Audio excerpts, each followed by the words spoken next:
Michael Porter Jr. is in the midst of a career season with the Nets, averaging about 26 points per game on great efficiency, and we all know about his ridiculous shot-making ability, but the trick this season is how he's used that ability to turn himself into one of the most unguardable off-ball scorers in the NBA.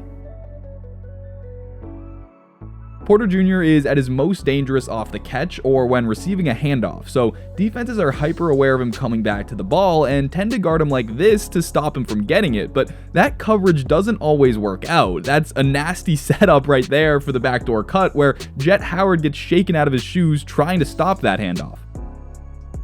So because of how he's guarded, he's able to score off these backdoors pretty frequently, getting the poster dunk on Jaylen Brown there, but the more interesting part to me is how even when he's guarded like this, he still finds ways to mess with defenders and come back to the ball. This action's set up for Mike to receive the handoff up top, but Paul George recognizes it and gets in the way, so MPJ starts the backdoor, PG turns his head, and that's enough separation for MPJ to lose him, fight through Embiid, and he gets the dunk. And then a little bit later in that game, again, the Nets want to get this to their big, and MPJ wants to go back and get a handoff, but this time George is straight up hugging him to stop it, so MPJ will go backdoor for the and one, and PG is not happy about it. He's very upset. So Porter Jr. is really good at reading out these situations. Again, the defender doesn't want him to go to the ball, so Mike darts backdoor, but it's actually another setup, and he's sprinting into a handoff three, and that is a ridiculous make over the contest of Anthony Davis.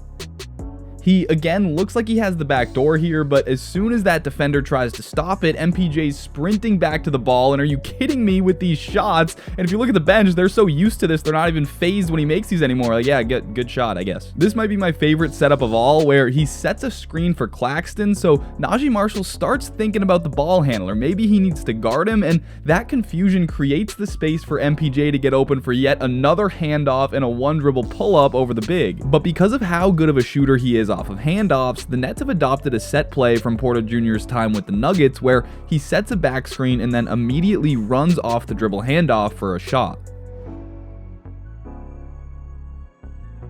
Now, on this one, he actually does make contact on this back screen, and you see some confusion between the defenders, and that's enough space for MPJ to get free. But you'll notice on a lot of these plays, he doesn't really set the back screen, and instead he'll ghost it to get to the handoff faster. His career from a free throw shooting percentage perspective. Wow. You can see Coulibaly's getting ready to communicate and guard the back screen, but MPJ's already out of there. Bilal's a step behind now, and that's a long two. Pull that foot back, Mike.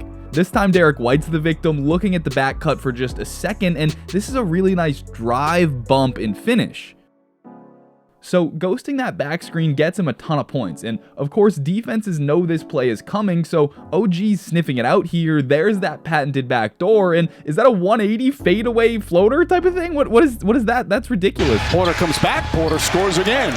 On this one, the defenders switch the action, so Holland's on top of it, but that's another nice fake into the back door, and by my count, he scored about 1 million points off of this play alone this season. But as good as he is in this action or in any action, he's also simply one of the best catch and shoot guys in the entire league. And when scouting him, I noticed an interesting pattern with his feet during his catch and shoot looks.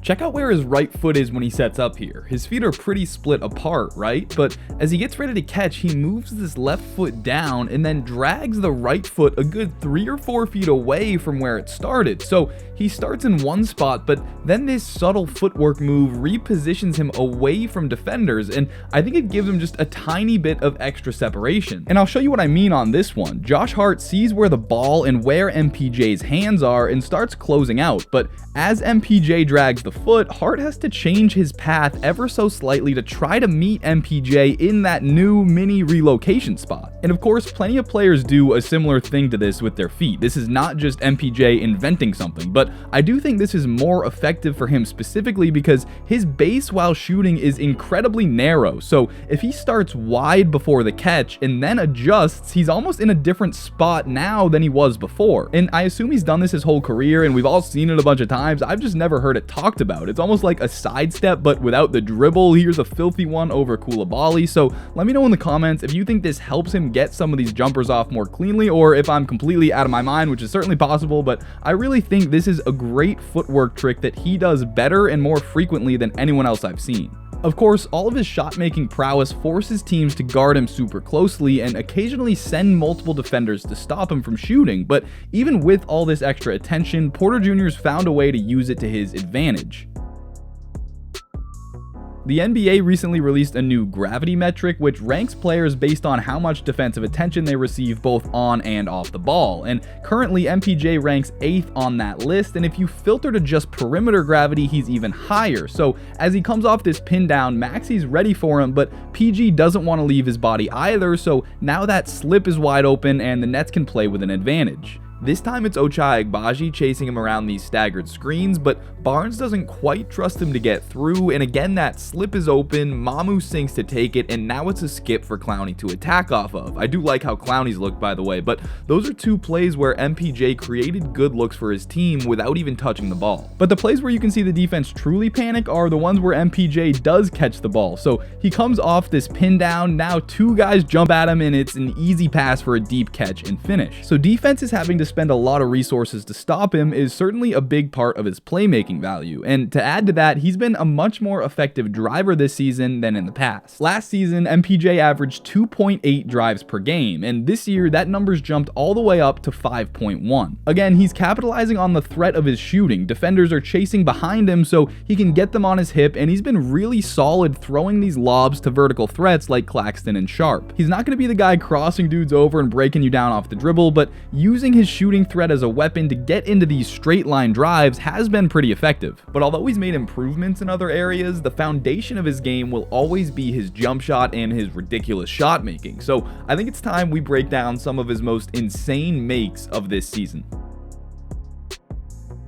I love this one where this pass is a little bit off, so he rips through, and then look at his feet facing the baseline here. That's not how they're supposed to be. It's a literal textbook contest by Dyson, and I don't understand why he even shot this in the first place. There's 8 seconds on the clock here. Terrence Mann's setting him a screen, but he's like, nah, I'm wide open. That 1 centimeter is way too much space. And then how about just a regular old handoff where a second defender comes to help contest, but Porter Jr. just jumps above those 1, 2, 3 hands and buries it. That high release is something else. That's ridiculous. All right, this one's pretty standard, normal stuff. He's just trying to get open. That footwork trick doesn't work, so we'll reset, think about some things. I think I'll shoot this anyways, right? That usually works, and Scotty Barnes cannot believe it. He looks like he's questioning the concept of basketball. Why did I even play this game in the first place? I should have been a YouTuber. Here's one where he just barely gets this shot off over the contest. Maxey hits his hand on the release, and that's an and one, and I'd guess he's pretty high up on the leaderboard for 4-point plays this season. Here's another one. If anyone has that stat, let me know. And oh, here's a classic, the old stuck in the corner with an all-world defender on me. I'll just pull the right foot over, somehow be on balance, and they actually didn't call the foul there, falling out of bounds. So we've always known he has this absurd talent, but it just took a new environment and a bigger opportunity for MPJ to show that he might just be an all-star. And if you want to vote for him or for anyone else for the all-star game, the link is in the description. It's super quick and easy to do. Fan votes count as triple today. But that's going to do it for today's video. Remember to like, comment, and subscribe, and I will see you in the next one.